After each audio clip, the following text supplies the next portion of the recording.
adjourned judgment to Democratic Party (PDP), Social Democratic Party (SDP), and Democratic People's Party (DPP), along with their candidates.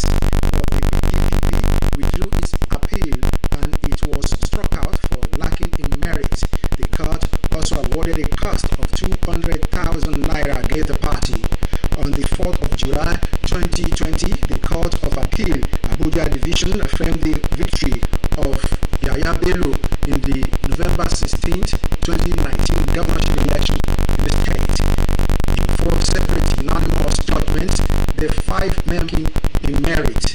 The appeals dismissed were filed by the PDP, SDP, Democratic Party, and Action People's Party. Out of the 4 appellants, only 3 were able to file their appeals at the Supreme Court within the time stipulated by law. Channel 12 News continues after this time out. Please stay with us.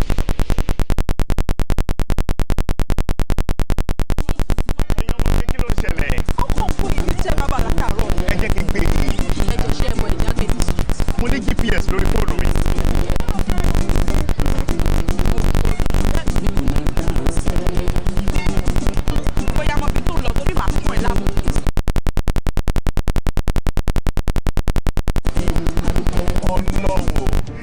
Ọmọbìnrin rẹ wà gan ni o.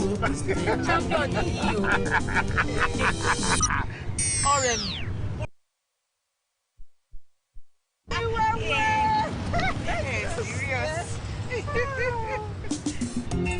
Àgbéjáde tuntun bọ́dọ̀ mi data láti ọwọ́ Glo ṣáà tẹ *321 àti àmì hash bí ò tiẹ̀ ní owó ìpè kankan lórí aago rẹ. Dẹ́gbà ní láti jù mí pọ̀, ṣé mo lè darapọ̀ mọ́ yín fún patí? Gbádùn ìbáṣòwò data tó dára jù lù yìí. Welcome back and thanks for staying tuned. Channel 12 News continue.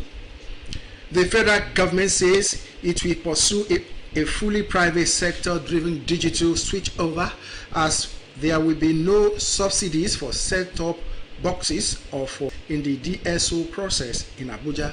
Anthony Forsey reports.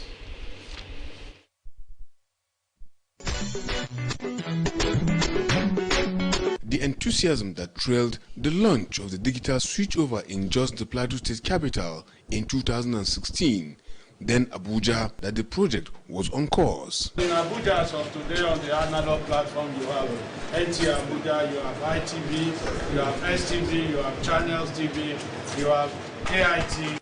However, following the stalling of the launch in other states, the availability of free TV brand under which the DSO is being delivered across the country gives hope that a lot can still be achieved.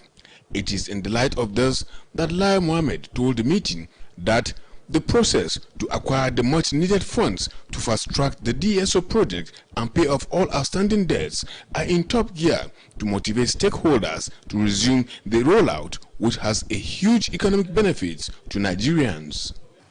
We are at high-level talks with the Federal Ministry of Finance, and we are also putting finishing touches to a memo we plan to send to the Federal Executive Council as part of our relentless efforts to secure the funds to restart the process. And we are very optimistic that our efforts will pay off very soon. While looking for funds, put it on record here that we'll be pursuing more subsidies, either to drive advertisement. The minister said a process in that direction is already in place, which will go to signal distributors. This meeting must come up with a strategic plan for a resumed rollout with an express commitment to continue with the process until every state has been covered. Key issues discussed include DSO indebtedness, funding, as well as talks in Mali aimed at resolving the political situation in the aftermath of last week's coup have ended without agreement. The country's new military leaders and West African media President Ibrahim Boubacar Keïta has indicated that he has resigned and that he was not forced to do so and does not want to go back to power. He said the issue of the heads of state and government of ECOWAS, which should be holding this Wednesday. The Malian junta undertook promise to release the other personalities arrested depending on the security situation in the country.